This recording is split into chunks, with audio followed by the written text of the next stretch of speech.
Okay, what's up, everybody? Good morning.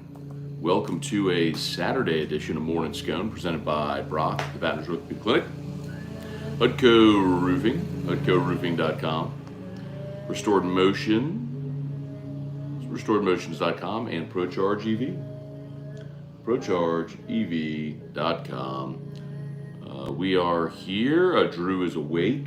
The yard crew is here, so Drew is fired up about that. Sitting right here in the window watching the backpack blower and the man with the big truck and the lawnmower and all that sort of stuff. Look, he's sitting right there checking them out. Hey, what are you doing? What are you doing? Who do you see? Hey, who's out there? What are you watching? The lawnmower. And what else? The weed eater. What else? The blower. Okay. Where's he going? He's out there watching the yard crew. Sorry, Facebook. It's harder to move this device to show you. I can just grab my phone on the tripod and show. Oh, real quick.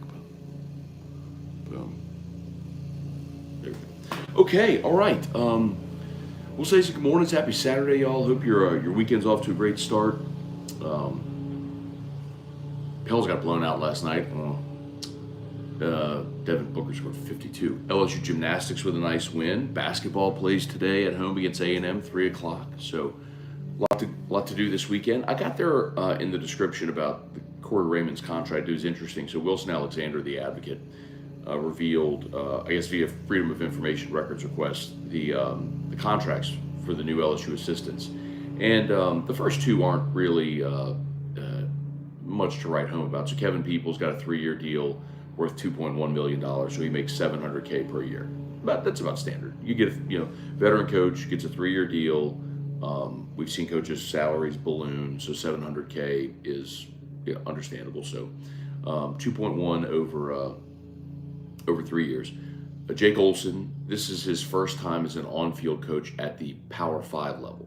So he had been an on-field coach, or really at the FBS level, because I believe he'd been an on-field coach at Nichols, Northwestern State, and he was an analyst at Mizzou. So he got a 2-year deal worth $350 in year 1, $400 in year 2. So, okay, that's about standard. The interesting one was Corey Raymond's contract.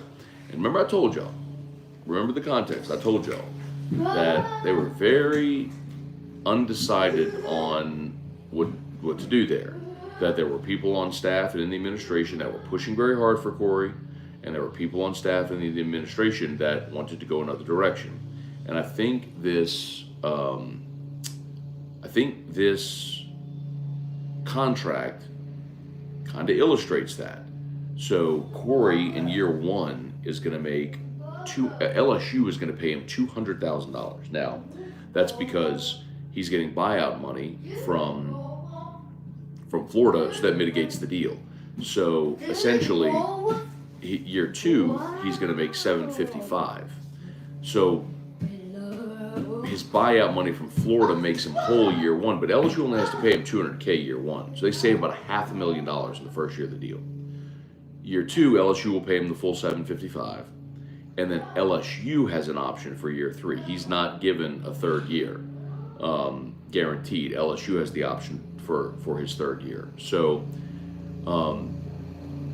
if you wondered, look, actions speak louder than words, right? And if you wondered if what I was telling you was a bunch of malarkey, I like that word, malarkey. This contract kind of illustrates it, doesn't it? He's the only coach that has an optional third year, where LSU has the option, and they only had to pay him. LSU only had to come out of pocket $200K for year 1. So, I think circumstantially, those are the things that got this thing done, and we'll see how it goes, man.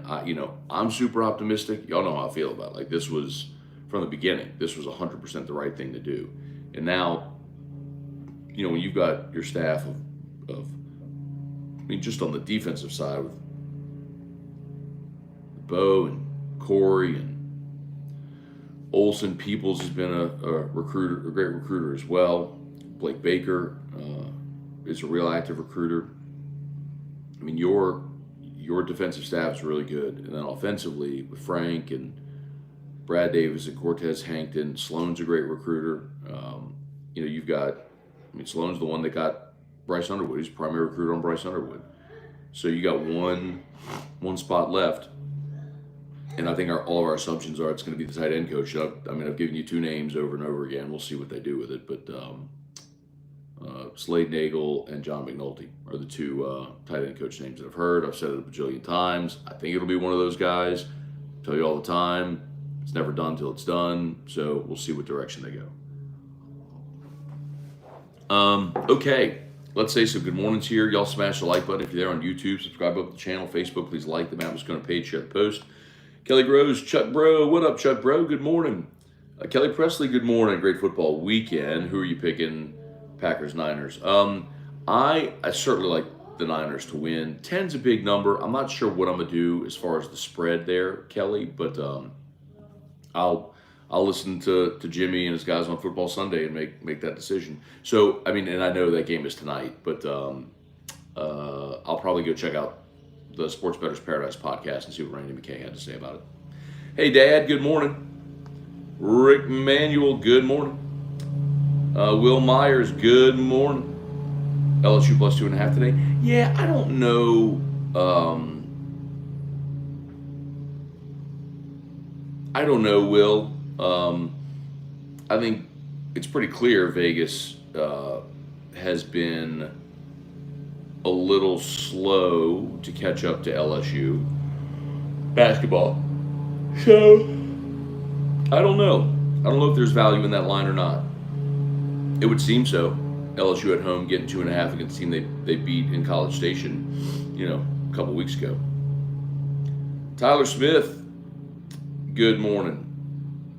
That should make him hungry again. Yeah, I don't think he needs to prove that he's hungry.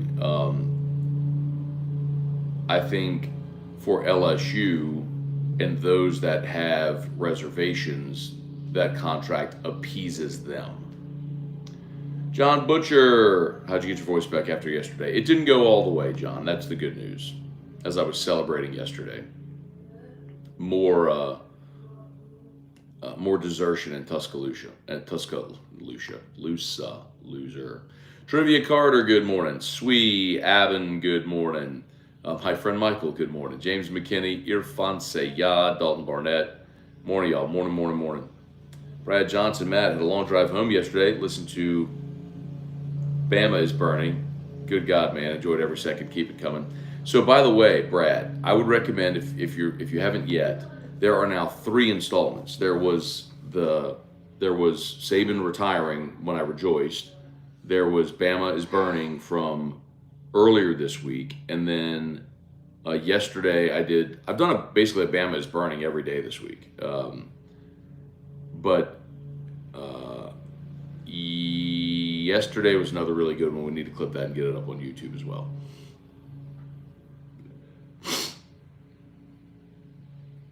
Bama is Burning Part 2. 5-star quarterback deserts the tide.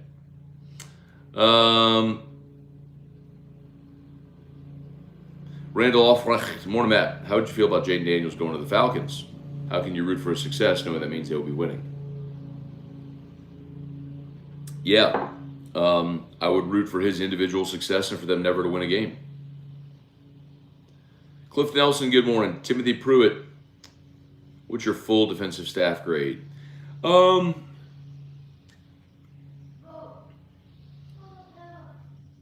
I think Blake Baker is a great hire. I'd give that a solid A. He was your number one target, and you closed it. Got him away from an SEC school. I think he doesn't have vast experience as a defensive coordinator, so to that end, it may feel a bit incomplete, but he's an SEC defensive coordinator in the SEC the last 2 years and brought Missouri's defense from one of the worst in the country to a top 30 defense across the board. So I'd give that a solid A, maybe a B plus or a solid A, somewhere in there. Bo Davis is an A-plus hire at defensive line. He's the best defensive line coach in the country. Great recruiter. You got him away from Texas. Olsen, that feels like that's a young guy that Blake Baker really likes, and so wants some continuity, and kind of giving him a shot. So could you have gotten a more established safeties coach? Yes. So I'll give that one a B minus, be like C plus B minus, that range. Hard to go better than that. Just the guy that's getting his first Power 5 on-field job. Doesn't mean he won't do great. Kevin Peoples has been a veteran for 30 years. You get a guy with that much experience coaching, one position like defensive ends, and also the continuity with Blake Baker. That's an A hire as well. Who am I missing? Baker, and then Corey, yeah, of course. And that's an A plus. You know how I feel about that. So I think they did great. Brett DeGrow, good morning. Strong side, good morning. Houston plus 9.5. What do you think? Yeah, strong side. I'm telling you, man. Go. Doesn't matter what I think. Go to Sports Bettor's Paradise on YouTube and look at Jimmy's conversation with Randy McKay and see what Randy McKay did and do that.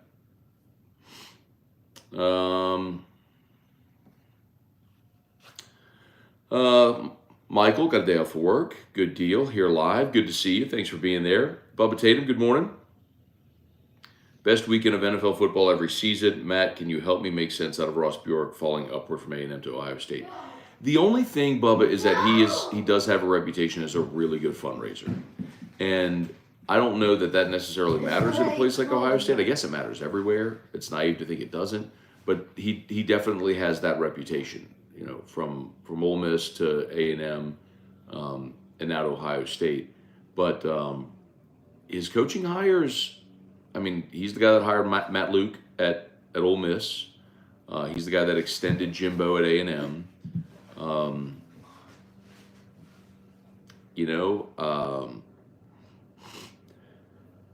Excuse me.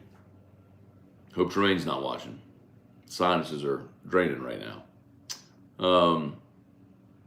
Yeah, but I think his ability to fundraise is probably the biggest known asset that he has. Devin Johnson, Fisherman, Guy Brooks, good morning. I'm ready for some LSU baseball. Yes, but I need to get a little warmer. I don't know if y'all know this too, by the way. I don't know if I'm breaking any news or anything, but LSU's going to play, especially early in the season, like non-conference, they're going to play a lot of 2 o'clock games on Friday, which is a bummer. I hate it. That means I'll be going up against LSU baseball on Friday. I won't get Friday night at the box. I'll get Friday afternoon while I'm on air trying to watch the team, which stinks. But they're going to do a lot of day games early in the season in the non-conference. They want to avoid cold nights at the box, and I know like opening weekend they have there's several teams coming in, and so I think VMI and somebody else, anyway, and so like there's going to be 2 games each day, and so LSU wants to make sure they get theirs in, so they're going to play the first game on Friday. So prepare accordingly. Val Browning, Lars Corville, AJ Holland, Guy Morgan, ready for the Game Point platform drop. I'm excited about it, man. Had a long conversation with David Mailer this week. I'll be on a call with him and the developer on Tuesday morning as well. I've gotten to see what the digital card, the final product of the digital card, is going to look like. It's really cool, man. It's really cool. Look at them. I'm excited, man. The structure of the business component, like the actual utility of the platform is going to be so cool, where any athlete from, your son or daughter who plays youth sports to high school to college to pro athletes will all be able to onboard on the platform, create their digital assets. They will have the opportunity to have a physical card as well if they want. There's AR components to it. For those who don't know what that is, that's augmented reality. It's so cool. It's really cool. And like we've always said, it's going to have the functionality of allowing athletes, high school or NIL, to be able to sell their trading cards as well, their digital assets, to be able to make money. I mean, like, why wouldn't a college athlete create their card for free on the platform, put a link on all their social media for people to buy it, and then they could make money? You know, it's going to be really cool. Ryan Stadler, breaking news: Forrest Gump enters the transfer portal. I saw that GIF or that meme on Twitter yesterday. Billy Hicks, that was my first gymnastics meet ever. It was awesome, well worth my drive from Houston. Looking forward to beating A&M today. All right, Billy. Yep, we got into gymnastics several years back. My little nieces did gym. My oldest niece, Reese is Olivia's my oldest niece. Reese is second oldest, but Olivia didn't do gym. Reese did. And so Reese started doing gym when she's 5 or 6, and so we go to the meets, right? And so from the time she was 5, 6, 7, whatever, all the way through she was 10, 11, 12 years. I think she did gym till she was about 12 years old. 12 or 13 maybe. We go to all the meets, so you're around and you start to learn the skills and all the different rotations and stuff like that. And so, of course, the family got into it. So you get into LSU, and the teams have obviously been really good. So we've really gotten into watching the gym meets. So Eric and I watched it last night, and they were awesome, man. They got a real shot this year. I mean, it's one of those things where you have to be at your best when you're in your regionals, and if you get to the 4 on the floor. But Kaya Johnson back healthy. Obviously Haley Bryant's going to leave LSU as the greatest gymnast that ever came through this program, which is stunning because they've had some really good ones in the last 10 years since Jay's been here. But Haley is going to break every record that Ashley Claire Kearney had set, and Susan Jackson. I mean, she will leave as the most decorated gymnast in the program's history. So enjoy it, while she's here. I mean, the freshmen are incredible, and they just keep pumping talent through here. So anyway, they got a real shot, man. Gymnastics has a real shot this year. Taz, what does a new OC mean for Taysom Hill? That's a good question, Taz. I mean, that's a really good question. But as I recall, it was, it was Joe Brady who had kind of introduced that Taysom package from his time at Penn State. He introduced that package to Sean Payton, who obviously used it with Carmichael, who continued to use it now. And I think most anyone who calls plays can understand the weapon you have there and can run some Wildcat single wing type stuff. But it's a good question. Cliff Nelson in Houston today. Colby says hi. Tell Colby I said hello. Hope y'all are doing awesome. Trey Guy, more Matt. Heard LSU might be interested in Julian Sayin. Is that true? If it is, how would that affect the room? Well, LSU was one of the final. So Julian Sayin's the 5-star quarterback who signed with Bama in December, and yesterday entered the transfer portal. So after a week of class, entered the portal with Nick's departure. So I don't know. I don't know what that means. I find it hard to believe. You've got, you brought in A.J. Swan as a transfer. You've got Colin Hurley coming in as a freshman, and then you've got Bryce Underwood committed for 2025. It feels like a really crowded room. It's not to say Julian Sayin wouldn't want to come here, but it almost feels like he was content to go somewhere for this year at Bama and probably sit. Have a chance to compete, but probably sit, right? Is there another opportunity somewhere for him to see a path to the field more quickly? Probably. So I don't know.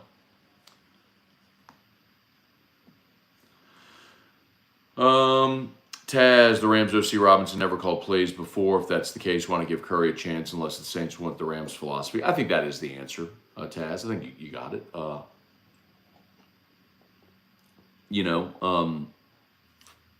I wouldn't have a problem with Ronald Curry getting an opportunity. I think they do need someone young and innovative. If they go Zach Robinson, it's pretty clear you're trying to pluck someone from the McVay tree, which I understand. The quarterback coach in Cincinnati they interviewed, similar, right? Zach Taylor's from that tree, so you're going for a young guy who's worked with quarterbacks. I don't know what direction they're going to go. But my feeling pretty clearly is I think the Saints need an overhaul. Like they need, I've said this before. It's not like this is, flashing lights, breaking news. But I think they do. Peyton, Carmichael, Allen, Loomis, that they all need to go. It's time for a reset because the path you're following right now is all of these people continue to work to try to get back to where you were. How do we get back to where we were instead of looking forward to saying, where are we going? Let's have a strategy to get where we're going. So that's why they keep signing all these bad contracts and restructuring deals and, as people say, kicking the can down the road. It's basically like buying on credit, and you continue to mortgage your franchise, and you keep getting older as a roster, and it's like, it ain't working, man. Like, you need a fresh idea, and the people in the building clearly don't have it. Tiger Diver, Robert Brantley, Kenneth, good morning. Swee, every time you play the Emptor of Empty Yards horn on AFR, I stand with you and my wife throws dish towels. It's such a fun event. I love it so much. Those are the actual horns they played when they announced like the coronation of King Charles. I went and looked up that video, and so those are the actual horns we play on AFR. Damon Gilmore, Adam Parker, Kenneth, good morning. What's up with Jacoby Matthews? Yeah, he's staying at A&M. J Hoop, 1975. What happened with Diaco and the other assistant that LSU didn't fire? So they did. LSU hasn't announced that. I don't think anybody's reported it, but it was last. It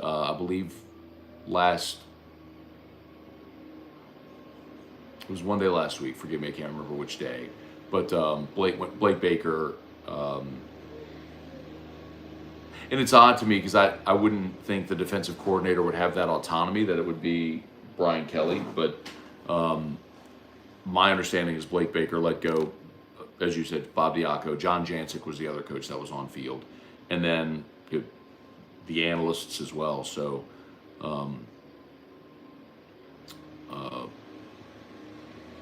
the defensive analysts anyway. So Jason Mabio, good morning, Matt. The Bama is burning bits are great. Keep it going. I'm having so much fun doing it, Jason. I can't imagine stopping. And I'm very aware of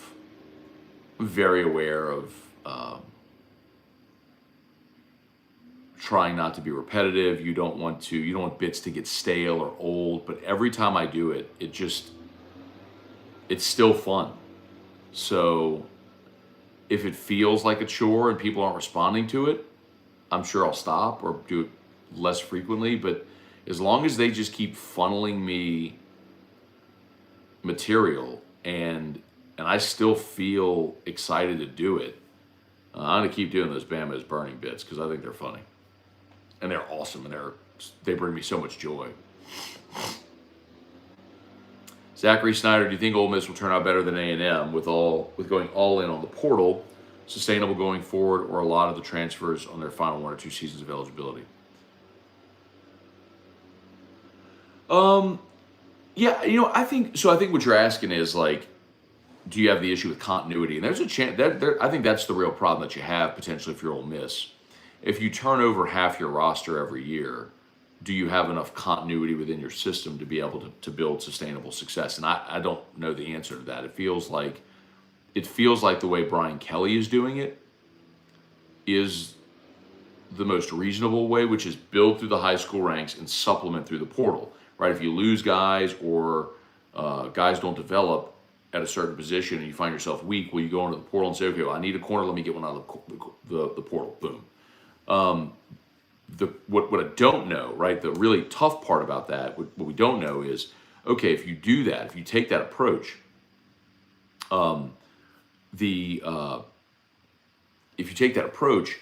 the real challenging part of that is you don't know that the guys you sign out of high school are going to stay. Just the last 2 years we've talked about. Look at Lance Hurd, Jalen Brown, Walker Howard. That's the problem. But now that's only a few players, but they're very high level players and ones that you're very excited to have and hopeful for in the future, So all that is very fluid, man. I really don't have the answer to it, but it is a very interesting, very good question. Make defense great again. What about Bob? Just answered that one. I'm sorry. I think. Oh yeah, they're still here. What's that? Oh yeah, when they got here, he came and sat right here. Yeah. Andon Hemingway, Jeremy Lane, Armani Hayes. Wouldn't be surprised by prove it deal. I would start him with $500K. No, Armani. I went. So if you just joined us, I went through. You're looking at the description on the show and the thumbnail. So I went through the contract. So Corey's deal, year one, LSU is paying him $200K, but it's offset by his buyout from Florida. So and that's not uncommon. For example, Will Muschamp this last year was the co-defensive coordinator at Georgia, and he was making, I think, $800, which a DC at Georgia, especially like Will Muschamp with the experience he has as a head coach at Florida and South Carolina and been a DC all over the place, right? Texas. Like LSU's paying Blake Baker over $2 million a year. Will Muschamp would command much more than $800K. Well, Will Muschamp has gotten some $30 million in buyout money from Florida and South Carolina combined. So he could take less on staff at Georgia to be there and be on Kirby's staff and be a co-DC and not necessarily have the responsibility. His son's on the team. So sometimes that happens where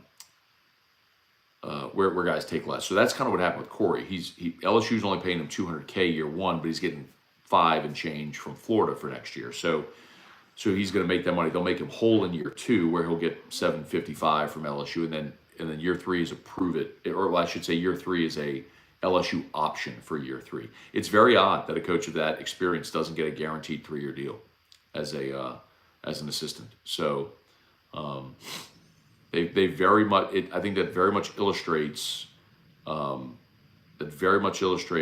what I was telling y'all, which there was not consensus on that. There were people who certainly wanted to bring Corey back, and there were people on staff and in the administration that wanted to go a different direction. But you save $500K on the contract in year one, and year three is just an option, so you're not on the hook potentially for that $750. And if it goes great, awesome. But if not, you're not on the hook for it. So it makes the contract, I think, made it make sense. Von Bluesman, do you think Jimbo Fisher has enjoyed the news? Taz, it must be Brian Kelly people who have an issue with Corey. It can't be LSU because he's proven.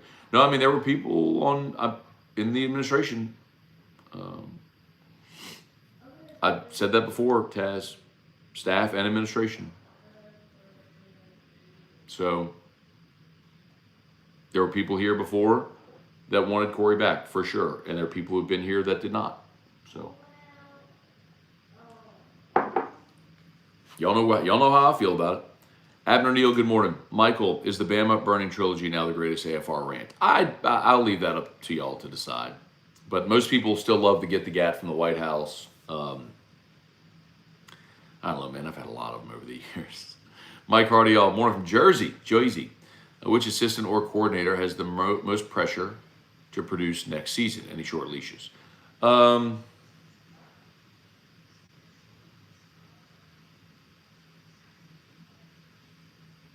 Well, they haven't done it yet, but assuming they promote Joe Sloan, that's one. You'd be giving Joe his first opportunity.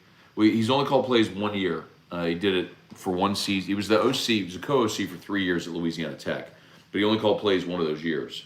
So that's a big opportunity if Sloan's the one that they promote to call plays. That's the one I would say.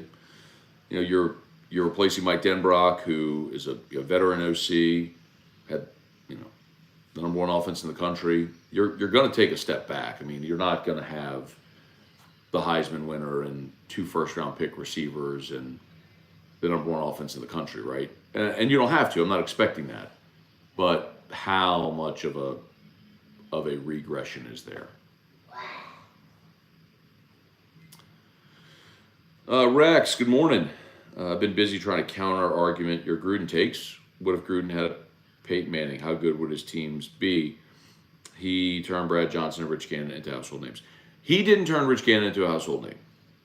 Rich Gannon became an MVP the year after Gruden left. And that 2002 Bucks team won because their defense was filthy, nasty, disgusting, that Monty Kiffin defense. So that's akin to Dilfer with the Ravens in 2000, and you could win that way. But it has changed now. The NFL has changed very clearly. Andon Hemingway, good morning. Jerry G, good morning. Y'all smash the like button if you would. Please subscribe up to the YouTube channel if you're new. Facebook, please like the Matt Moscona page, share the post. We appreciate y'all for being there with us. Sorry. Oh, there we go. Sorry. I lost my spot. Joey B19, isn't Corey's contract a little insulting? Yeah, yes, but I think it illustrates kind of what I've been telling you. Corey wanted to come back. He never wanted to leave. He was eager to come back, and so he was willing to take that deal. So if you're an LSU fan, I would argue you should look at Corey taking that deal and going, man, what an awesome dude. Former LSU Tiger who spent a decade coaching here, built up DBU, never wanted to leave. Even though the coach that let him go is still here, he was willing to come back and take less to come back. That's pretty solid, man. As an LSU fan, you should wrap your arms around that, because that's a dude who desperately wanted to come home. And they got it done. So he took less and was willing to take that deal to do it. Now, the other part of it is he didn't have any leverage. He was unemployed, so LSU wasn't trying to hire him away from somewhere. So it wasn't like he could say, I'm good, I'll stay where I am. Would he have gotten a job somewhere else? Yes, but he didn't want to go anywhere else, which is why he sat for a month and waited for LSU to figure their stuff out and bring him on. Chris Colbert, great offseason so far. Chris, I think so, man. I think we tend to, collectively, this is every fan base, we tend to paint coaching hires, staff moves, recruiting classes with a positive brush. We spin things to the positive. We downplay the negative and accentuate the positive. Everybody's undefeated, when the season starts, and everybody optimism abounds. And it's just not going to go that way for everybody. But I do agree, and I think I've done a good job in my career of being honest and critical. When I say critical, I don't mean negative. I mean looking at something with a critical eye. I can tell you if I think something's going to be good or bad. I think that's why a lot of people watch it, and you may not like my show or what I do, but you at least respect what I say, because if I think they're going to be good, I'll tell you. If I think they're bad, I'll tell you. We all learned that during the Ogeron era. Y'all know I was willing to say what a lot of people weren't. But I do think that they've done a good job with this staff, man. I think defensively you were atrocious. You had to make a change. So you did. That's number one, was making the change. You certainly could have gotten more accomplished defensive coordinators than Blake Baker, but he's been a DC in the SEC and done a really good job. Bo Davis is a home run. Y'all know how I feel about Corey. And then the other assistants were guys that Baker brought with him who understand what he's trying to accomplish. I think that helps the transition. Peoples is a really veteran assistant, and then you're kind of taking a shot on Olsen, who's a young guy, which I'm okay with. Not if you have a staff full of young, prove-it type guys, but with what they're trying to do, I get it. Matt Lusto, if not Corey Raymond, what type of coach would be the direction desired by Kelly? I know a lot of you asked about Carl Scott, and I'll tell you, LSU did make contact with Carl Scott from the Seahawks, and and I think that probably would have been the direction they would have gone, because that's the only other name I heard.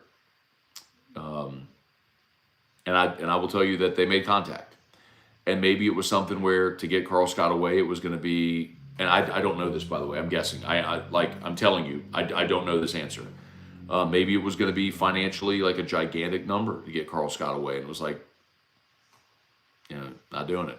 And so they had an opportunity to bring Corey back, which a lot of people were pushing for, and you were able to do it on this deal, so it made sense.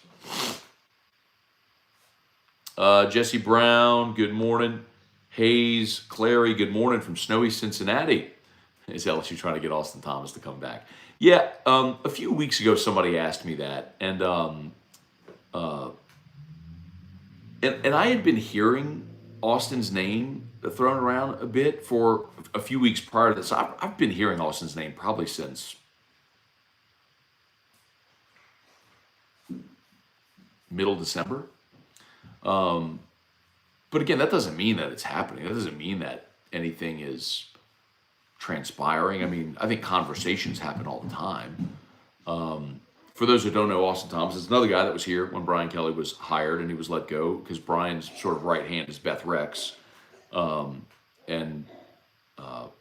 Austin went to Ole Miss where he's been, but that job now, that sort of GM role, a lot of that is managing your collective dollars. So really when you look at what Ole Miss is doing,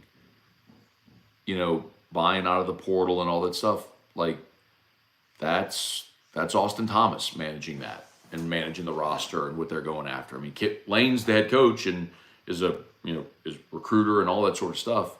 But when you're looking at, okay, who's the person that's figuring out how to make all the pieces fit on the puzzle, that's Austin. I mean, he's the one doing all that in Oxford right now. Kerry Hughes, I still think the Will Wade ULL rant was my favorite. After the NIT game, that was a lot of fun. If I'm not mistaken, too, Kerry, I think we did we used 04 Tuna for that one too, about Bob Marlin.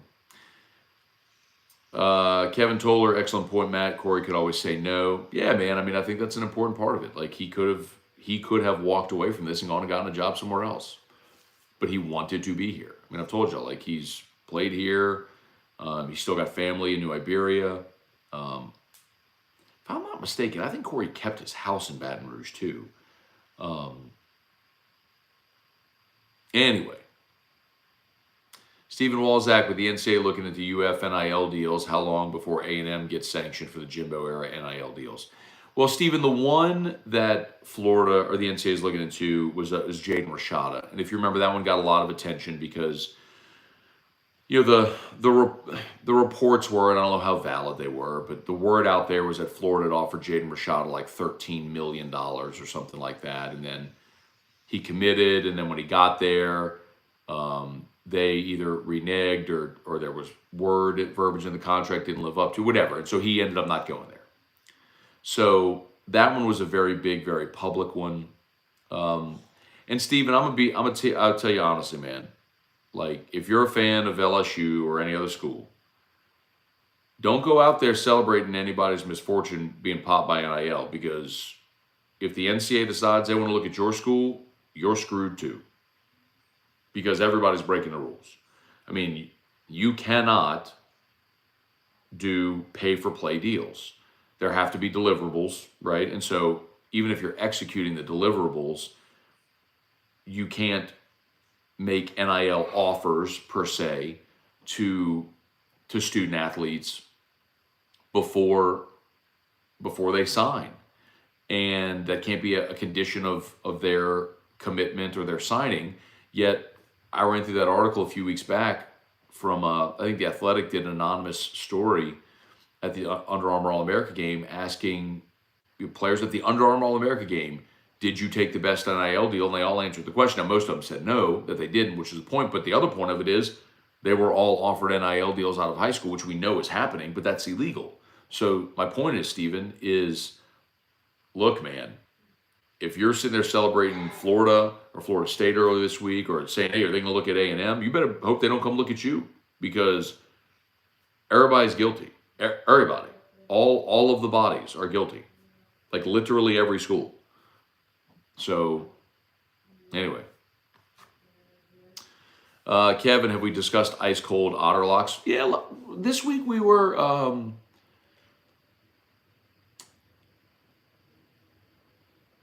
I think Monday we were like 2 and 3. Tuesday we were 1 and 2. I think Wednesday maybe we went 1 and 1 or 1 and 2, and then we went I think 0 and. So yeah, it was like 4 or 5 games under 500 this week. Yeah, it was not a great week, but last Saturday he was 5-1 in college basketball, and we hit in the NFL too. So yeah, ebbs and flows. David Wallace, Dylan Landry. Good morning.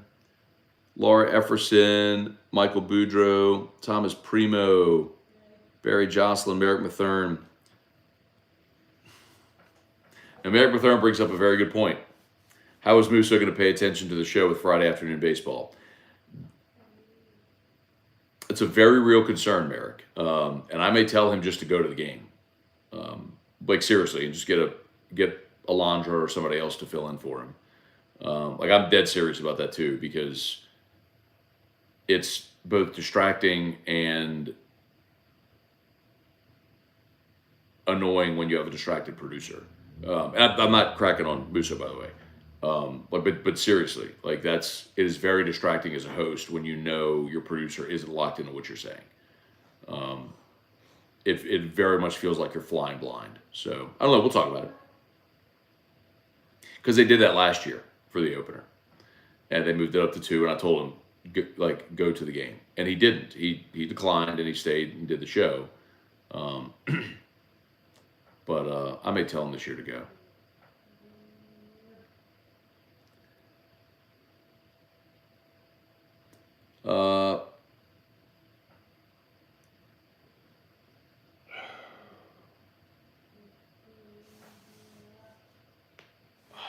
Sorry, trying to pop my neck.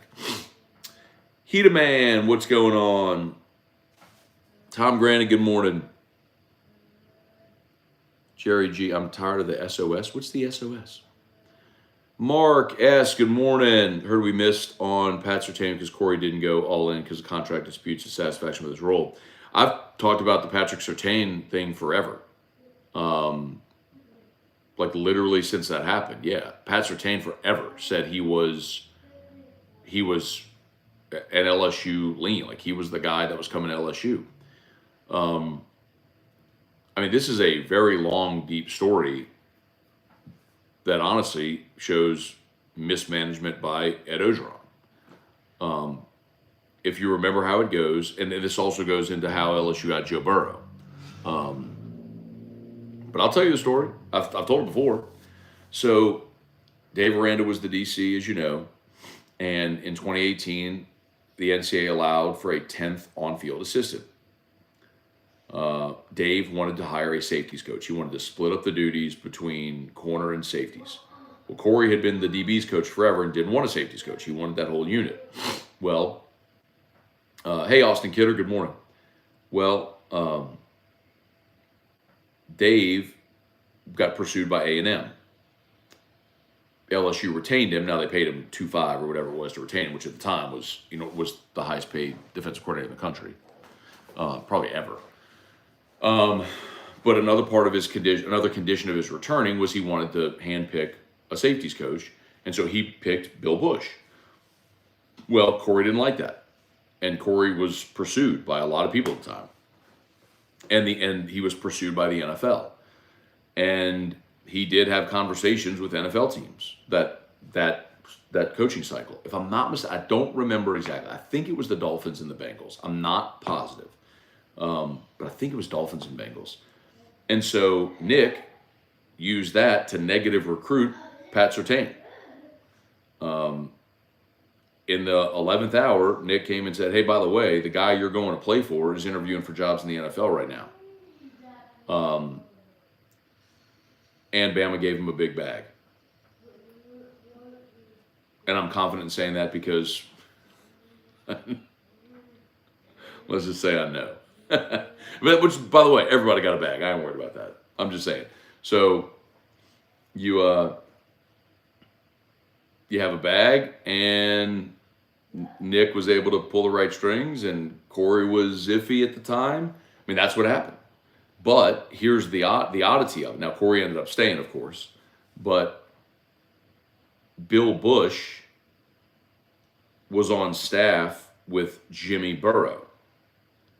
So when Joe Burrow, after spring of 2018, goes into the transfer portal in Ohio State, he was going to Cincinnati to play for Luke Fickell, who had been on staff at Ohio State. Joe was going to Cincinnati. He's from Ohio. He's going to play at Cincinnati for Luke Fickell. LSU got a visit from Joe Burrow because of Bill Bush. Bill Bush called Jimmy Burrow and was like, get him down here for a visit. Just come for a visit. That's why they even gave him the visit. Now, I will always give Ed Ogeron credit for this. Ed crushed it because Ed's the greatest recruiter maybe ever. And I've always complimented him for that. We know it. He's defensive line coach, and his superpower, he's the greatest recruiter ever. And they crushed the recruiting visit. And then Ed stayed on Joe's brother, Dan. And Ed just kept hammering away because he knew Dan wanted. Dan's awesome, by the way. I got to know Dan a little bit through that whole process. And Ed kept on. I think Jeffrey Marks actually wrote about this as well. So Ed stayed on Dan Burrow to stay in Joe's ear because he knew that was his ally. So he stayed. He just peppered him. And that's ultimately how they got him. They got him because he knew, it's like, if you want to win a national championship, you ain't win a national championship at Cincinnati, but you can win one at LSU. So they didn't do any pomp and circumstance. It was no photos in the jersey or anything like that. They just set him up with the coaches, and they talked ball and showed him the plan and all that sort of stuff. And that's how they got him. But anyway, the only reason they got in the door with Joe Burrow was because of Bill Bush, who was hired by Dave Aranda, which was a condition of Dave staying. And the only reason you were in the market for a quarterback, if you remember, is because LSU screwed up in that cycle, and they didn't get in on a quarterback until late. It was a kid Foster out of Mobile who ended up picking A&M. So LSU didn't have a quarterback in that cycle, which is why they were even looking for a quarterback when they recruited Burrow. Some of those stories, those connect the dots, are weird, man. It's why when you look at 2019, you realize, man, it almost feels predestined, the way all the stars align to make all of that work together just to get Joe here. You know, if A&M doesn't pursue Dave Aranda, giving Aranda the leverage to ask for the safeties coach, and then if Aranda doesn't get Bill Bush for whatever reason, Burrow's never here, because Bush was the only reason you got a visit from Burrow. Pretty wild, man. It's a pretty wild story how all that connect the dots is. But that's what happened in that same offseason, because then if you remember, LSU didn't get Surtain because of that, and so they got in late on the kid, the corner, who ended up going to Clemson. What was his name? It was cornerback from 2018.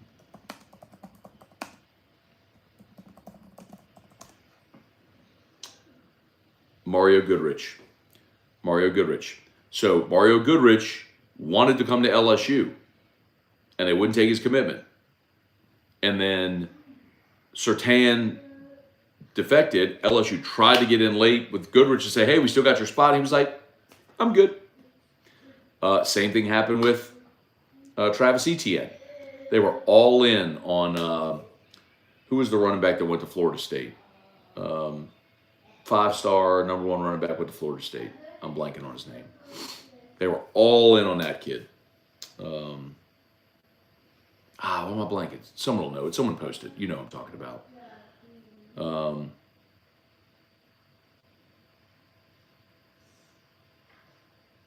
Someone post the name. No, it wasn't Dalvin Cook.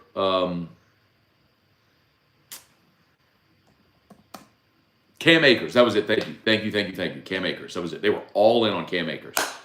And they thought they had a shot at him. But they missed on Cam Akers. And so then they went to Etienne. And they were like, hey, we got a spot for you. He's like, I'm good. I'll go to Clemson. Thank God Clyde popped off. That's why in 2018, Nick Brissett was your leading rusher. And look, credit to Nick. Nick was patient, waited his turn, and ran for 1,000 yards that year. But Nick wasn't an NFL running back. You know what I mean? And then in 19, Clyde popped off. And I always said about Clyde too, man. I called every game of Clyde's high school career. Clyde was, I never understood why Les Miles recruited Clyde. For the offense Les ran, Clyde did not fit. You needed Leonard Fournette, Darius Geis, Darrell Williams, Jeremy Hill. You needed the 6'6", 220, 230-pound running back that could dot the I and run between the tackles. That wasn't Clyde's game. Clyde was electric, as you saw, but Clyde was, man, get him to the edge, throw him the football, run counters and sweeps. He could run between the tackles. He had deceptive. Clyde has deceptive strength, but he wasn't Les Miles' prototype back. But whenever Les got fired and Ed got hired and Clyde was here and they opened things up and figured out how to use him, he became first round pick. So anyway, boy, Mark, yes, you really set me on a tangent there. Smash the like button if you would. Please subscribe up the channel. The funniest Bama burning was the one you point out they were propping up the Washington O-lineman by pointing out Saban's O-line sacks allowed, comedy gold. Bama fans in denial. Yeah, that was my buddy Chris Marler. So Marler is a content contributor over at Saturday Down South. He's on Twitter at Vern Funquist. And I love Marler. He's hilarious. He does stand-up comedy. He's self-deprecating, and like he's one of the guys I always look forward to seeing over at SEC Media Days. But everybody's a fan of somebody, and so he's a Bama fan. And so if you missed it, he put out this graphic, like in trying to prop up the Washington offensive lineman that they got coming in. That Bama allowed 49 sacks this year, which was the most in program history, and it was more than the 4 playoff teams, like Washington, Oregon, Georgia, and Michigan combined. And I'm like, by the way, I'm sure that had nothing to do with the fact that Jalen Milroe was your quarterback and would extend plays and probably take sacks that weren't your offensive line's fault. Anyway, but that was the point. They were trying to basically denigrate Saban's team to prop up the Washington offensive lineman that they're bringing in. It's so funny. Ryan Stadler, how does this work with the transfer portal closed? Yeah, so if a head coach leaves, that team has a 30-day portal window. So when Nick Saban left, a 30-day portal window opened for any Alabama players that wanted to leave. When Kalen DeBoer left Washington had a 30-day portal window open. When Jed Fish left Arizona to go to Washington, Arizona had a 30-day portal window open. Russell Doloff, good morning from 3-1 Great. Cortland Jacob, love that Florida is paying 70% of Raymond's salary for 2024. Mike Hardyall, is this Bama team closer to Coach O's last team or Brian Kelly's first? I don't know how they win 6 games. Oh, they'll be okay. First of all, look at their schedule. They're not going 6-6. And remember also, like, there will come a time when Alabama goes on the offensive. So I'm going to say this now. Remember this. I'm having so much fun with all the defections, and I'm going to continue having fun with the defections. But remember, there is a time where Kalen DeBoer is going to go on the offensive. He's got to add to his roster. So the day is going to come when they start getting transfer portal commitments and signings, right? Because they've got to add bodies because they're like 30 players under the scholarship limit right now. So they are going to add bodies. And they're going to start getting commitments and players out of the portal. A lot of it may happen post-spring as well. But anyway.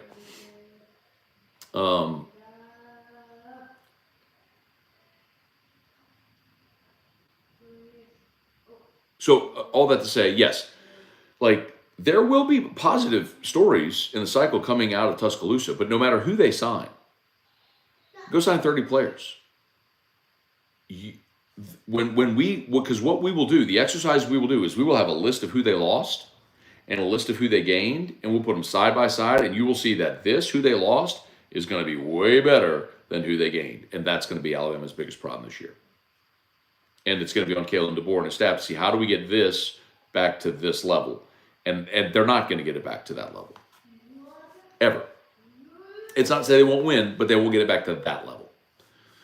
Wendell Norman, Carly Cat, how about Sports Illustrated laying off everyone? End of a great magazine. The thing is, Carl, it may not go under completely. Like, somebody will likely buy that IP. I mean, there's still so much brand value in Sports Illustrated. It's just the company that bought it from Time Inc. didn't want to run the magazine, so they licensed out the name and the IP to whatever the media group is. I forgot the name of it now.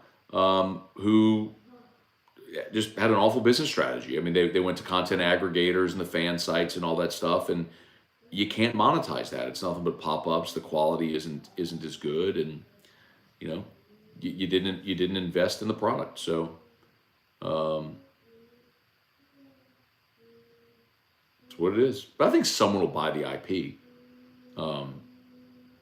Someone will buy the name and do something with it. You know.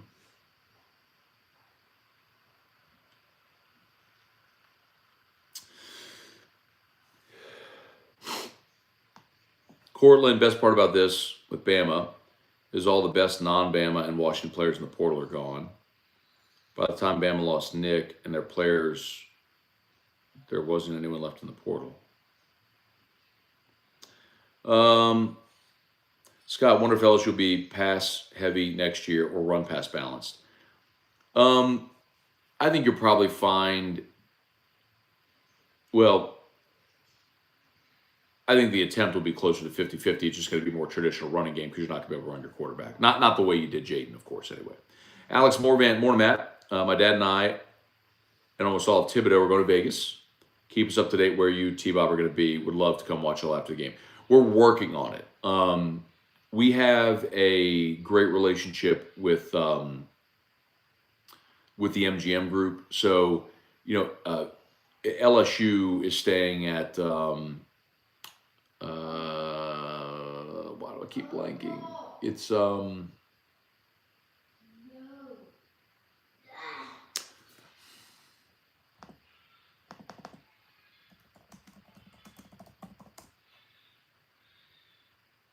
Mandalay Bay and Delano. So LSU staying at Mandalay Bay and Delano, which is like right across from the stadium.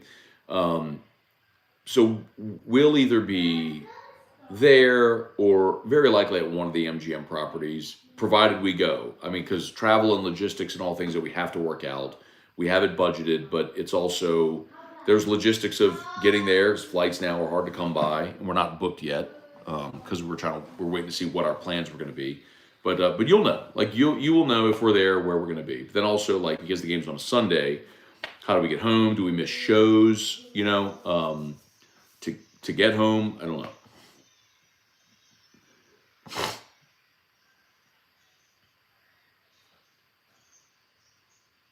know. Brad David, do you think the NFL will eventually be all offensive-minded head coaches? No. I don't.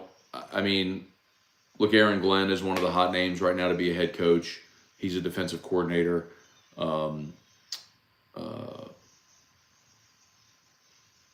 McDermott in Buffalo is a defensive-minded head coach. I think you'll always have that component as well when you have great defenses. I mean, Robert Saleh was the defensive coordinator as head coach of the Jets. I think the NFL is cyclical, and it's a copycat league. You hear that all the time, but people say it because it's true. So, right now there's an offensive shift in the league. Eventually, I think you'll have somewhat of a swing. All right, who's having success stopping these offenses? Not going to be plucked from that tree. It kind of swings back. So, Antonio Pierce just got the job with the Raiders. He's a defensive-minded guy. Let's see. Uncle Houdat, morning, Matt. Hope you and your family are doing well. Now LSU's defensive staff seems to be coming together nicely, but I don't know much about the safety coach, Olsen. Who is he? Young guy. Actually, he's been all over Louisiana. Nichols, Northwestern State. ULM or Tech? I can't remember. Was at LSU for a year with Blake Baker in an off-field role. Then went to Missouri as well, where he was an analyst, and now this is his first Power 5 on-field opportunity. So, young guy getting his opportunity. I'm okay with it. You can't have a staff full of those, but if one of your 10 assistants is a young guy getting a shot, go on. Ralph Williams, is Barry Keller your father-in-law? He is. That's Erica's dad. That is Papa Rock, as it were. The greatest chef in the world. The greatest cook in the world, as Erica would say. James McKinney, Cale Downs, Ohio State. Yeah, I'm just glad he's not going to Georgia. Dylan Chapman, morning, Matt, what's your divisional round picks? I like all the home teams. I'm going total chalk. I know that's boring, but going all chalk. Cortland, scary thought LSU like lose 4 of 5 O-line starters after next year. Yeah,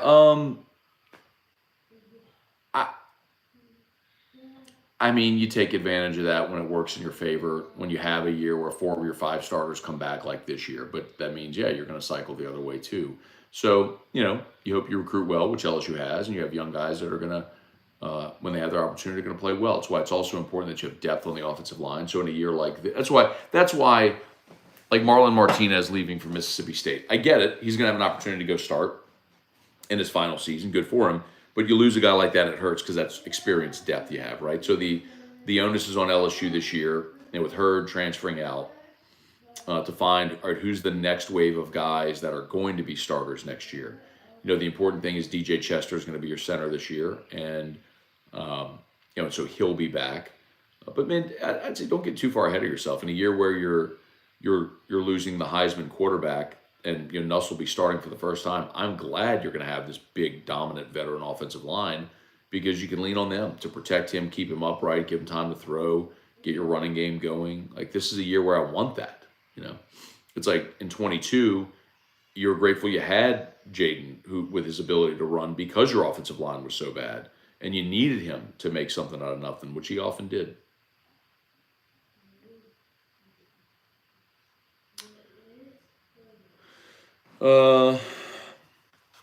Grant Bourgeois, Landon Weber, morning, Matt. I want to thank you for sticking up for Corey Raymond on your shows. Wanted to pull my hair out listening to blame Raymond for defense bends. Whatever. I mean, I don't listen. There were the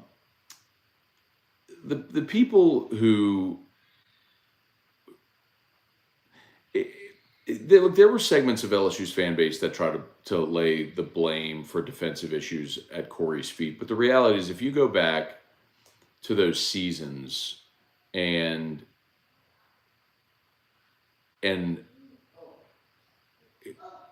dig into the conversations that we're having, like if we went back to 2020, the COVID year, the Bo Pelini defense year, nobody was blaming Corey Raymond that year. All of the blame was squarely at the feet of Bo Pelini, who was the laziest assistant LSU ever had. For 8 o'clock meetings, he'd be just barreling over the train tracks from Skip Bourbon Drive at 7:59. He was the last one in, the first one out. He was catching a check, not interested, and was a terrible hire. I mean, Mike Leach, the late Mike Leach. I mean, his post-game press conference at the Mississippi State game, they just kept playing man coverage, and we just kept throwing it over the top of them. I mean, anyway.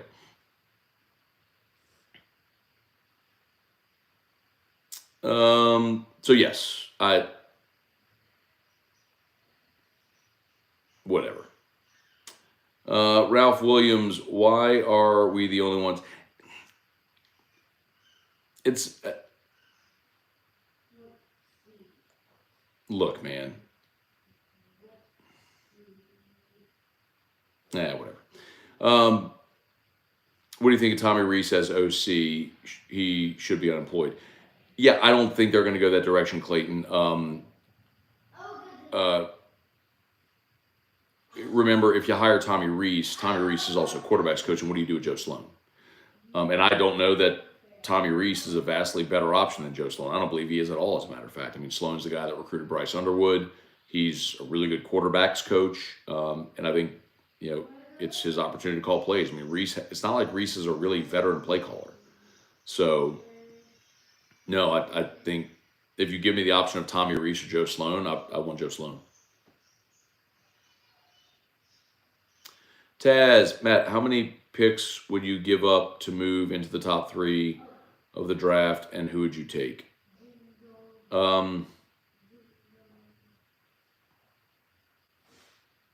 Well, you say the top 3, and who would you take? Well, it depends who's there, right? So are you talking about going to the number 1 overall pick? If you're going number 1 overall, then you're looking at Caleb Williams. If you're going into the top 3, you're going number 3. If Williams and May are number 1 and 2, then you're looking at Jaden at number 3. I mean, it doesn't really matter what I think you give up. You have to look at precedent. What does it normally take to move up a dozen spots to go into the to the 3rd pick? And you're probably giving up multiple 1s and multiple 2s to go that high.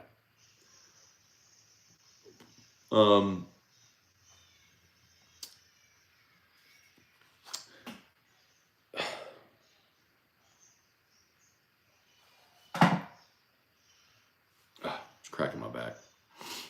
Let me go stretch today.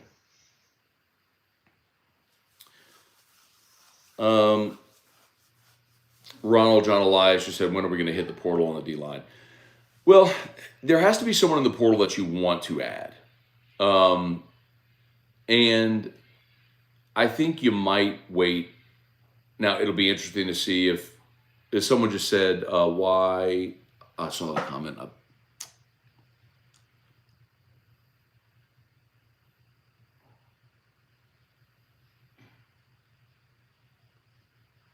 Anyway, it was something like, why isn't LSU going after Bama players in the portal? Well, it's got to be players at positions that you're looking to add.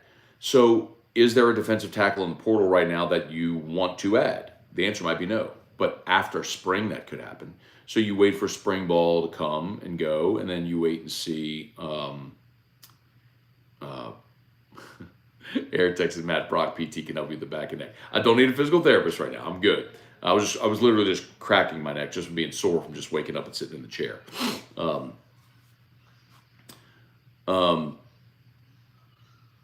forgot what I was saying. Okay, Tiger Diver with Lance Hurd going to Tennessee to LSU try to get the NIL money back. No, the challenge with that, and by the way, they can contractually, because the way LSU's deals are written is when they sign an NIL deal, you don't get the lump sum. So for example, so you get monthly payments, right? And so up until this point, Lance Hurd had not gotten the full allotment of payments that he had for his NIL deal that he got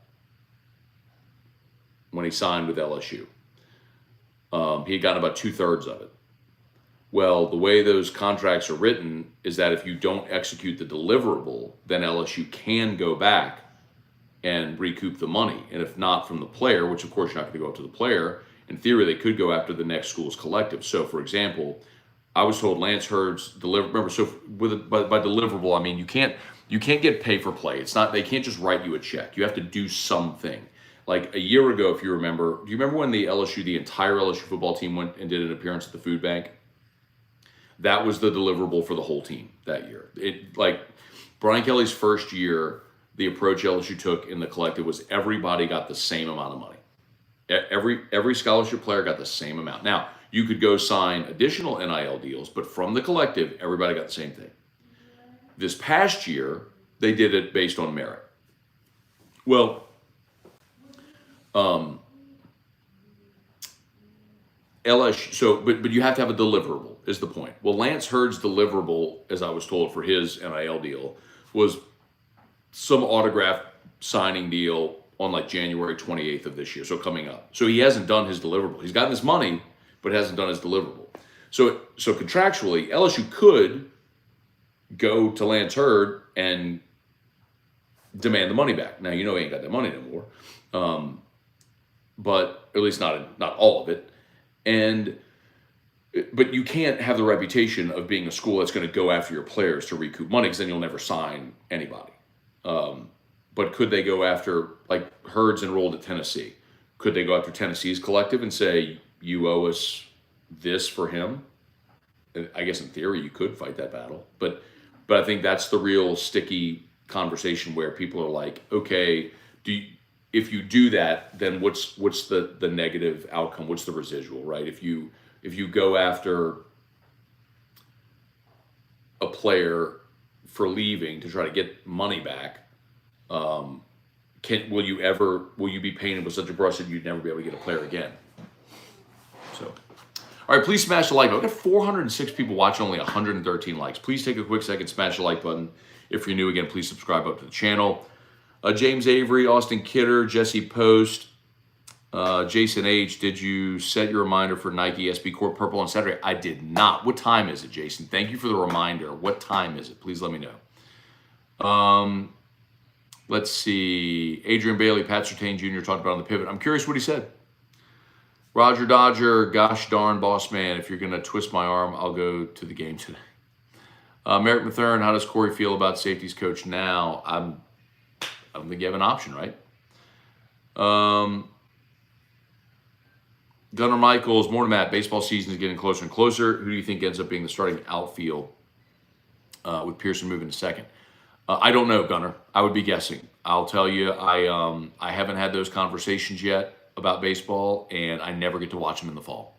So uh, when fall, I literally I can't justify watching fall baseball as much as I'd like to during football season. So I can't give you any firsthand accounts because I haven't seen them play, and I haven't called to ask what they're planning to do. But I can make a call and see what they're thinking.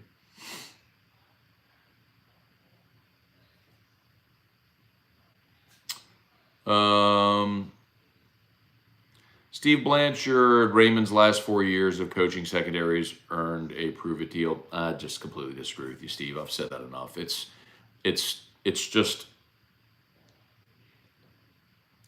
like, do you think Corey Raymond forgot how to backpedal? Do you think he forgot how to teach coverage and flip and teach how to flip hips and stuff? Like Pete Jenkins is 84. You think he forgot how to coach defensive line? It's just stupid. It's a stupid, naive anecdote that some fans are guzzling because you didn't want him back. Like someone put that on a message board somewhere and you believe it. Like, oh, he hasn't coached a recruit. It's factually inaccurate and fundamentally false. You had an atrocious defense with Bo Pelini. Like, who blames the secondary coach when your defense is atrocious? Name a place where you blame the secondary coach for an atrocious defense. It's a stupid, lazy narrative that someone decided to throw out on a message board that some segment of the fan base has believed, which is just dumb. It's just dumb. You know what you don't have at LSU, Steve? NFL defensive backs. You know what you did for a decade when Corey Raymond was here? You had NFL defensive backs. There's not a single defensive back on LSU's roster right now that I go, that guy's going to play in the NFL. Not one. You never had a shortage of them when he was here.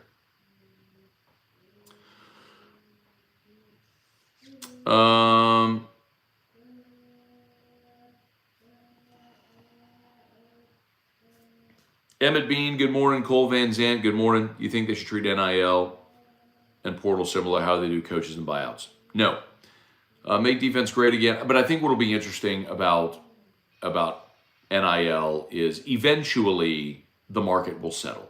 It just won't keep escalating year to year. I've told you this before, but I had someone affiliated with Texas tell me that the roster Texas just had this year, the one that was in the playoff, that they spent $13 million in NIL on that roster. For 2024, they're looking to spend closer to $10 million.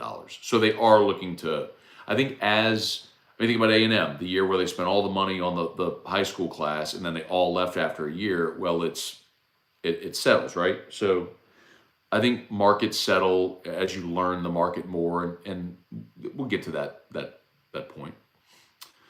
Let's see, Matt. The people in the AFR chat are literally there every day. The same people every day comment how you don't know what you're talking about. It makes no sense, but shows how stupid they are. So this may surprise some of you. I literally never look at the chat during my show. Ever. Like literally never. And the reason is, well, there's a lot of them, but that's part of it. You see, and I think this is a problem that many people, even in media, don't fully understand.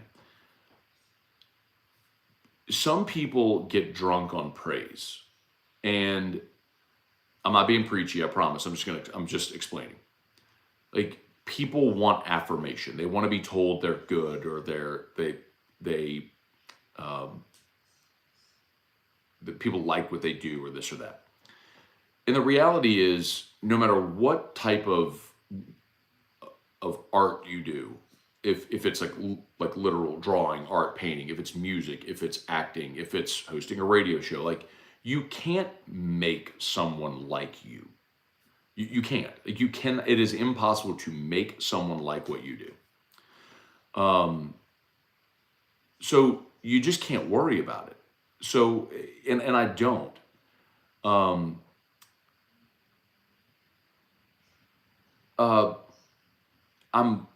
super humbled by the opportunity I have every day. It's never lost on me. The day it is, I'll stop doing what I'm doing. the fact that I get to go and sit and talk about teams I love and basically get paid and make a lot of money and make a really good living to talk about sports. Like, it's an awesome living, and I'm blessed to do it. I work at a great company, and I've had a ton of success by whatever way you can measure success: ratings, revenue, awards, digital impressions, name it. I've had all. I'm very, very. It's never lost on me. I'm very blessed, which is why when people are critical, it's so easy for me to look and say, I can look at our numbers. Okay, if there's 200, 300, 400 people watching a show live, right? And like you just said, it's the same people every day that comment. And I can look at because I'll look at all of our metrics. I'll go into our YouTube studio and look at that. I'll look at our podcast, our on demand. I'll look at all of our social media. I mean, I'm the program director. I manage all of our content. Like, I know how many unique views. Like, the relative amount to the scale of audience when you think about, I'm on in Baton Rouge, New Orleans, Alexandria, Lafayette, Lake Charles, streaming live on YouTube, streaming live or video live on WBTR television. We have stream live on YouTube, streaming live audio, and then people who listen and watch on demand. I have a massive audience. Like, that's not a flex. I just do. I have a massive, massive audience. Why would I care about this little bitty tiny corner of a massive audience that thinks I suck, when I have so much validation every day with ratings and revenue and awards and sponsorships and digital impressions and everything that I have? Like, so I don't care. I'm grateful for the people that listen, but it's an old lesson. Like, people listen because they love you, they hate you, but either way they listen, and I'm fine with that. And the day that people stop listening or watching my show, I'll go do something else, and I'll be totally fine with that, because I tell any broadcaster this: I want to do what you do. This is like the first thing I tell them. It's like, you have to understand that you don't get to control your success or failure. All you can do is do the best show that you think how, and people may like it and may not. I'm sure there are amazing world-class musicians in this world, amazing musicians that have never experienced a modicum of success, as you might label it, albums sold, venues, play, whatever. It's just, you can't make people like you or watch you. And so while I'm always grateful for all the people that do, that's also why I don't really sweat the people that don't or that don't like me. I mean, I just don't care. I don't. Like, if tomorrow my audience went to zero, literally everyone decided Scone sucks, we're never listening to him again, I'm perfectly good with that. I would go do something else. I'd figure it out. I mean, it's really just the mentality you have to have when you do this job. Tommy said the huddle was great. There's this great irony about the huddle, Tommy. So for those that don't know, we used to have a mobile app for our station that had a chat feature in it, which we called the huddle, which the irony is I named the huddle. That this isn't the irony, but so I actually named the huddle, and the huddle hated me. It's the same people that comment on the YouTube channel. But the irony is, the people that loved that and made that their community are the people that killed it. The reason we killed the huddle is because of the racist, homophobic, misogynistic, vile, vulgar things that they would post, which made us liable for all those things because we own the app. All of the people who posted in that app, the ones that loved it, are the ones that killed it, because we were exposed to the liability of what was posted because we owned it. So it was like, let's go to YouTube, where there's YouTube guidelines, but ultimately it's YouTube. It's not Guarantee Media. Anyway, NyQuilis, we weren't all like that. I'm not painting with a broad brush, NyQuilis, but the point is, that's the reason it went away. Flatly, that is, I'm telling you, that is the reason it went away. Is there were we were like it is the irony. The people that loved it are the people that killed it because of what they posted in there consistently, and it made us liable, and we're like not taking that risk, and so our management made the decision to kill it.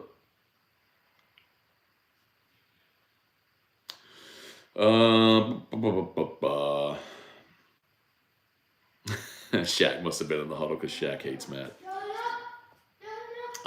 It's funny. The "Love You, Matt" drop from Shaq was it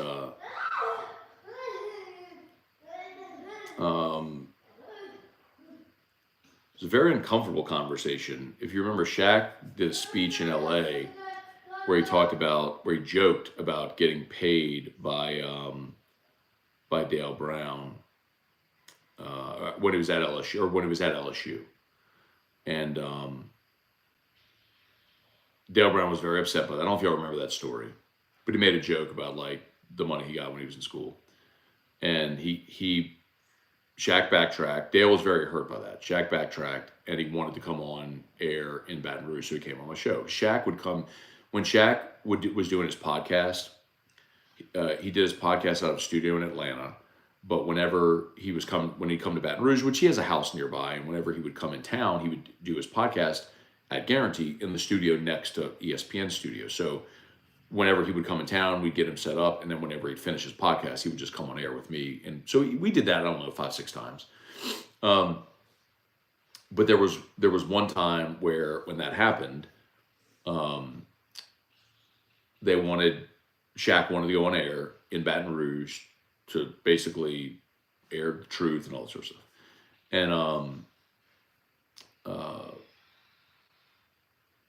And I had to ask him like point blank. I mean, he kind of came on and just did his mea culpa, but it wasn't direct. And so I asked him point blank, Shaq, like, did you take money when you were at LSU?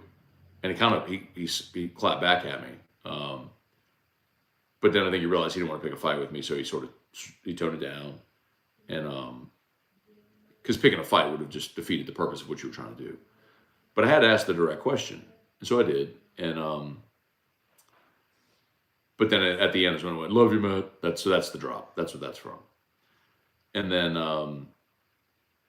the next time we had him on is when I think we told him we used the drop a lot, and that's when he said, "This is Shaq O'Neal, and I hate Matt." He's so good.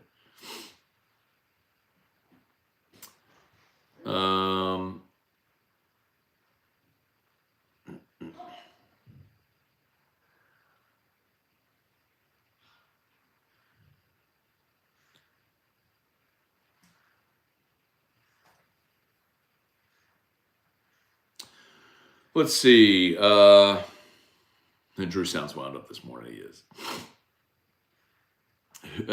Who dat dude and me? I've been here since 60 seconds of Scone days. I need to bring that back. Well, especially now, 60 seconds of Scone makes sense now because of YouTube Shorts. I need to do that. Like, I really need to do that because honestly, anyone that is starting, I mean, this is a hack for you. If you are starting a YouTube channel, the best way to get organic reach is on YouTube Shorts or Instagram Reels, because TikTok changed the world. TikTok changed everybody to vertical video and started giving organic reach at scale. And so all the other platforms that were losing reach and losing eyeballs and attention and watch time to TikTok said, we have to do that. And so that's why Facebook and Instagram and YouTube all instituted a shorts feed, a short form vertical feed, and gave organic reach to try to get content creators to put their content on their platforms instead of TikTok.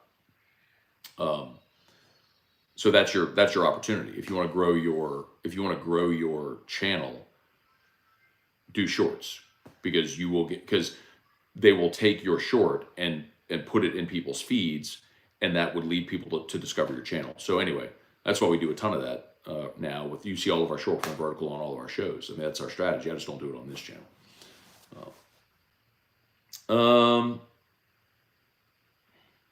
Let's see, Thane, all the anti-Corey people are parroting something from a so-called local podcaster who doesn't like him. That's where he can't recruit coach narrative is coming from. Look, man, I don't care. Listen, I don't care. And the thing that I would tell you is I don't know, whatever. Like, listen to what you want, watch what you want. I don't care. But I would also say, like, it's one of the great catch 22s in media in 2024 is it's so interesting because I feel like this is the kind of stuff that I tell this is kind of stuff that I tell classes all the time when I go talk to students is that it's equal parts the greatest time ever to be in media and the worst time ever to be in media. It's the greatest because the barrier to entry is zero. So I started in radio in May of 2003. And the only way you could ever get reps on a mic is if someone determined you were good enough. Like if there were gatekeepers. And so I remember I got a Sunday shift on Rock 93.7 in this had to be 04.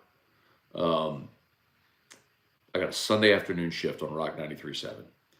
And what you may not know is a lot of music stations voice track, which means when you hear the music and then you hear the jock come on, the DJ come on in between songs and talk. Well, there's software now where you can go in and record yourself and put that remote break into the software and record it. So you can record an entire shift in 20 minutes. You do a 5-hour shift in 20 minutes. Just skip ahead, talk between the songs, blah, blah, blah, whatever. So that's what they wanted me to do. And so I was like, no, I'm going to come do it live because I wanted the actual reps of being, there's no substitute for like being live on air. Right. So I would go up there and I would do the shift live. I mean, it's because you can't take it back. You can't re-record it. It is live. And so you have to deal with that pressure. So I would go up and do the shift live. No, I mean, nobody was listening for me. What the point? It was just to be in studio, to push the button and to be live on air. But the point is, like, even just 20 years ago, the only way you could get reps is if someone determined you were worthy. Now, with the internet, everyone has digital content, audio, video, and distribution on their phone, international distribution for free on their phone. So the barrier to entry is zero. The flip side of that is part of the catch-22. It's never been a worse time in media, is because there's so much saturation, because everybody has a podcast, a blog, or whatever.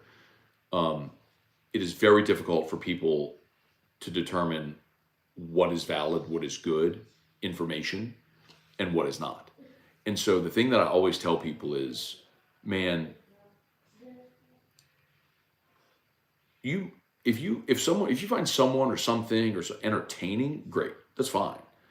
But be careful where you choose to get your information, because there's a big difference. Like if you're listening to or watching a podcast or a blog or a vlog, whatever, vlog or YouTuber, like ask yourself, who do you really think is talking to that person? Like, do you honestly think LSU athletic administrators or coaches families, agents are talking to those people? See, the problem is when we anonymously source everything now and you don't know where information is coming from, it confuses the consumer. So you have to determine who you believe is reputable. For example, Adam Schefter. Go look at every Schefter tweet. Sources. Woj. Sources. Every sources. But Schefter's been right long enough that when Schefter says it, it's right.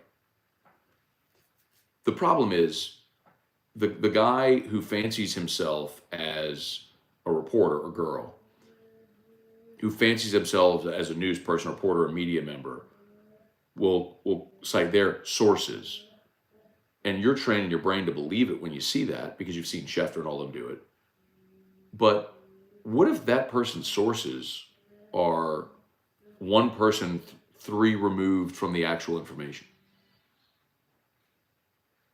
You don't know that. But you're inclined to believe it. And that's the challenging thing. So the thing I'll tell you all the time is, like, if you want news as it pertains to LSU, go to Wilson, go to Shea, go to the people that know. Like, I mean,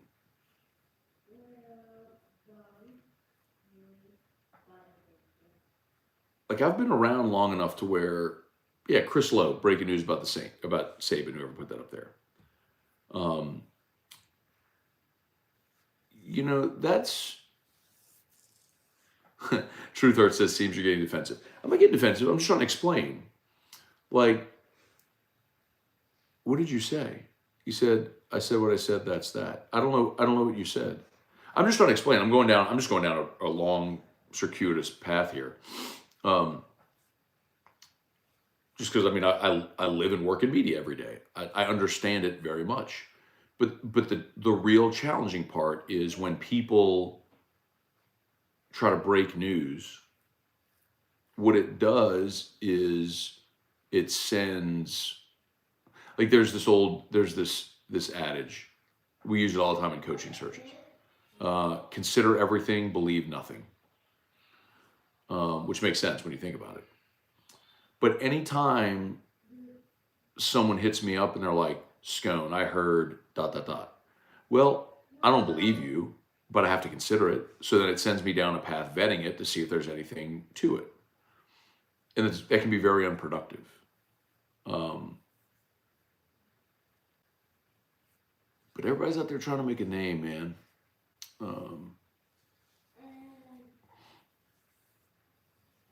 What? You're talking to this guy. Okay, you know what? I'm just gonna block you on here. Or I'm gonna put you in timeout. For 24 hours. I'm gonna make you go away for a second. I don't know what y'all are talking about, and I'm super not interested in this chat right now. So I'm not banning you. I'm just putting you in timeout for 24 hours because you're you're really distracting from the situation here. I didn't realize what was going on. So anyway, who that dude to me said I'm on the fence about Raymond myself, honestly. And I'm telling you, you shouldn't be. Because for his entire career, the thing that Corey's done exceptionally well, up until this year, where the one player in the top 10 in the state of Louisiana you didn't get was Wardell Mack, a cornerback out of New Orleans who committed to, wait for it, Florida, and Corey Raymond. And as soon as they fired Raymond, he decommitted and went to Texas. So you want players, Corey will get you players, period. And anybody trying to convince you of anything to the contrary, that is so misguided. I just can't even begin to. I mean, I literally had a conversation yesterday morning with an LSU staff member who told me, we're talking about Corey coming back. Just like old times, Corey and Frank were at football ops last night at 9 o'clock making calls on the phone recruiting. I mean, that's from someone on the staff who told me that firsthand yesterday morning. Anyway.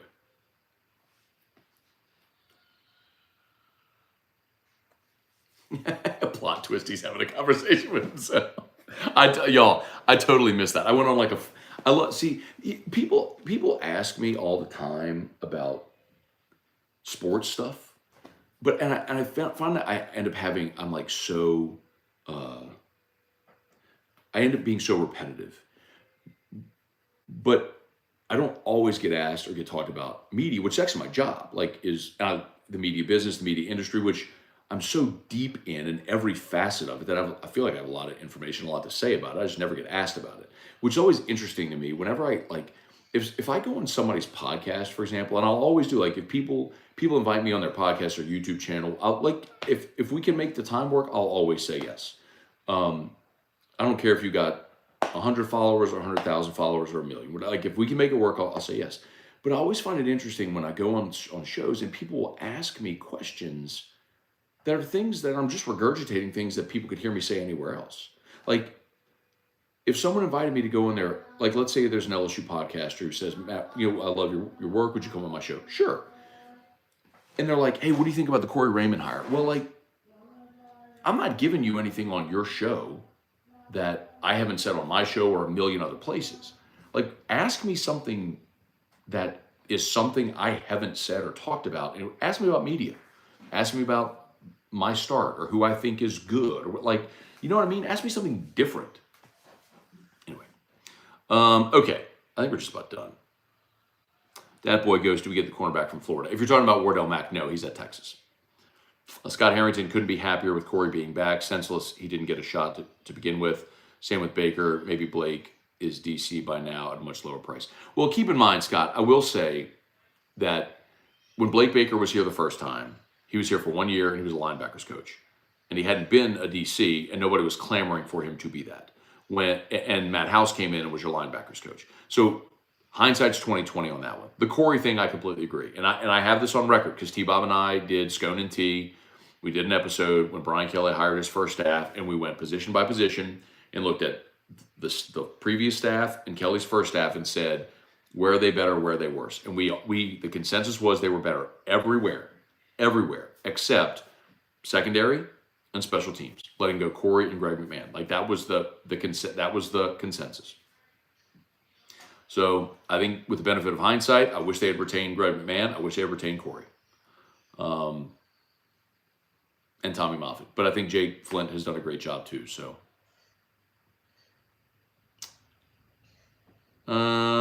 T-Bob lets you talk. All right, y'all. Andy Whitaker said, if you think Raymond is a no-brainer, what do you mean by a prove it deal? Well, that's my opinion, is that this was a no-brainer. But the fact is, what I'm telling you, I've told you over and over and over again, Andy, is there were people on, I'm not going to name names, but there were people on staff and in the LSU Athletic Administration who did not want to hire Corey. They wanted to go a different direction. But there were people on staff and people in the Athletic Administration who were pushing very hard for him to come back. And ultimately, the big question was who has the final say? Because everybody has a boss. Like, Blake Baker could have wanted Corey Raymond back. They were on staff together here in 2021. Could have wanted him back. Well, Blake Baker's got a boss in Brian Kelly. Well, Brian Kelly's got a boss in the LSU Athletic Administration. Like, let's say Verge. I mean, you have Verge and you have Scott. And then, well, they have bosses. And people have to sign contracts. And money is going to be spent. And so there's ultimately, like, who has the final say is the question. And so the contract was a way to say, okay, this gets Corey here, which a lot of people want, and it also, the way it's structured, appeases the people that wanted to go a different direction because you're only paying him $200K the first year because of the buyout money he's getting from Florida. He's got $755 in year 2, and then year 3 is an LSU option. So if it doesn't go well, you end up only paying Corey over 2 years $900K. I mean, that's why. So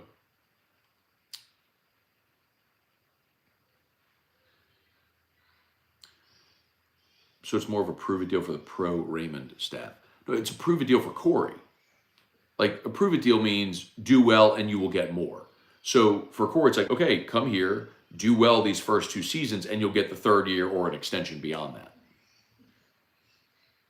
That's what a prove-it deal means. Like in the NFL, if you give a player a prove-it deal, it's like you're not giving them a long-term deal, you give them 1 year. I'm going to give you a 1-year contract. It's prove it. Have a great year, we'll talk and give you a long-term deal. That's kind of what it is. Joseph Baggert, what's up?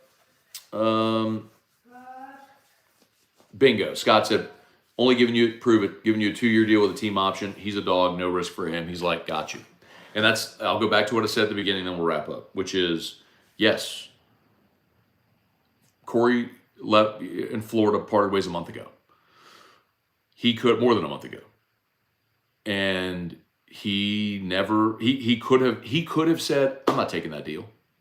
And he could have gone somewhere else, got a better deal, but he didn't because he wants to be here. So he was like, bet, I'm in, let's go. Which, good for him. You have a dude that graduated from LSU, that loves LSU, that wants to be here, that wants to work hard here, that gets along with guys already on staff and administration here. Airtech said, will you be here tomorrow? Cortland said, is that a joke? I've been here for 2,100 and what's today?